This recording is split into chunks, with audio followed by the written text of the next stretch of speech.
Olá! Hoje a gente vai falar sobre uma expressão que, olha, com certeza já apareceu por aí: lean in. Mas o que um livro famoso sobre a carreira das mulheres tem a ver com dinheiro, com finanças? A gente vai usar uma análise do Journal of Financial Therapy para conectar esses pontos. Bora lá! É bem provável que sim, né? Essa expressão, que quer dizer algo como se joga, se engaja, virou um verdadeiro fenômeno mundial. Mas no fundo, o que isso quer dizer e de onde que veio essa história toda? Bom, tudo começou lá em 2013 com o livro da Sheryl Sandberg, que ela mesma descreveu como uma espécie de manifesto feminista. A ideia dela era, investigar o que atrapalha o sucesso profissional e dar umas ferramentas para ajudar tanto mulheres quanto homens. E a autora não é qualquer uma, não. A gente está falando da Sheryl Sandberg, que na época era nada mais nada menos que a chefe de operações do Facebook. Então imagina, formada em economia em Harvard, numa posição de poder absurda, claro que o que ela tinha a dizer sobre liderança e trabalho chamou a atenção do mundo todo, né?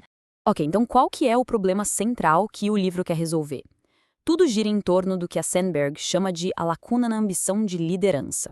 O ponto de partida é uma coisa que a gente vê por aí, é só olhar em volta, porque o número de mulheres em cargos de liderança ainda é tão baixo se a gente comparar com os homens. E o livro vai fundo para tentar entender os porquês disso. E a causa disso, segundo a Sandberg, começa bem antes do escritório. Começa lá na infância.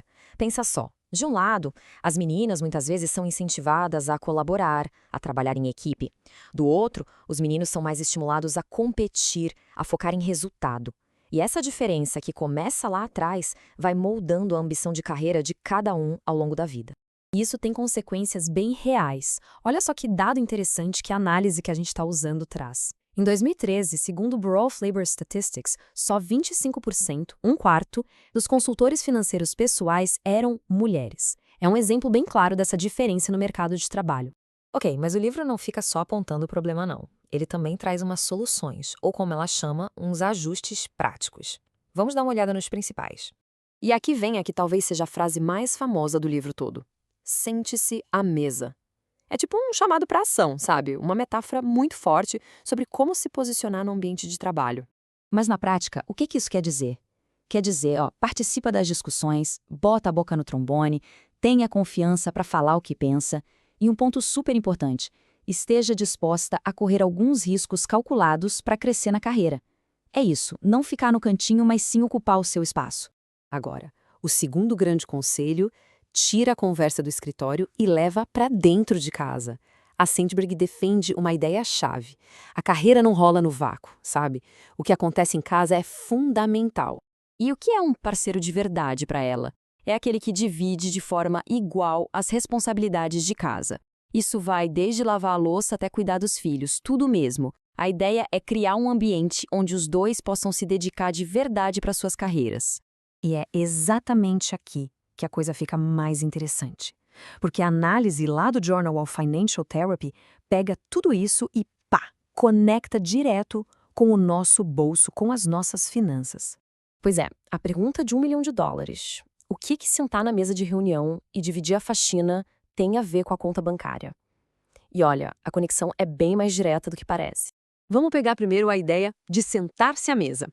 Muitos estudos mostram que, em geral, mulheres tendem a ter uma tolerância menor a risco financeiro. A abordagem Lean In vem para dar uma chacoalhada nisso, incentivando a tomada de riscos mais calculados. E por que isso é tão importante? Porque sem tomar um pouquinho de risco, fica muito mais difícil alcançar objetivos de longo prazo, tipo uma aposentadoria tranquila. E a história do parceiro de verdade? A lógica é a mesmíssima para a grana do casal. Em vez daquele modelo antigo onde uma pessoa só resolve tudo de dinheiro, a ideia aqui é que o gerenciamento e as decisões importantes sejam divididos. Igualzinho a louça, a roupa para lavar. E os benefícios disso são bem claros, viu? A análise aponta que quando o casal divide essa gestão financeira, primeiro, a qualidade do relacionamento tende a melhorar. Segundo, a responsabilidade vira de todo mundo. E terceiro, fica bem mais fácil equilibrar trabalho e vida pessoal para os dois lados. Beleza. E no fim das contas, qual é a grande lição de Lean In, principalmente quando a gente olha por essa lente da terapia financeira? Bom, primeiro é super importante dizer que esse livro divide muitas opiniões. A análise que a gente usou faz questão de citar as críticas, né? Tem gente que diz que os conselhos não funcionam para todo mundo, dependendo da realidade social e econômica, outros acham as ideias dela radicais demais, e por outro lado, tem quem acha que ela não foi radical o suficiente para mudar o sistema de verdade. Mas olha só, para o campo da terapia financeira especificamente, esses conceitos são considerados super relevantes. Isso porque eles dão uma base, um jeito de começar a discutir como as nossas atitudes e a dinâmica dos nossos relacionamentos afetam lá na ponta o nosso comportamento com o dinheiro.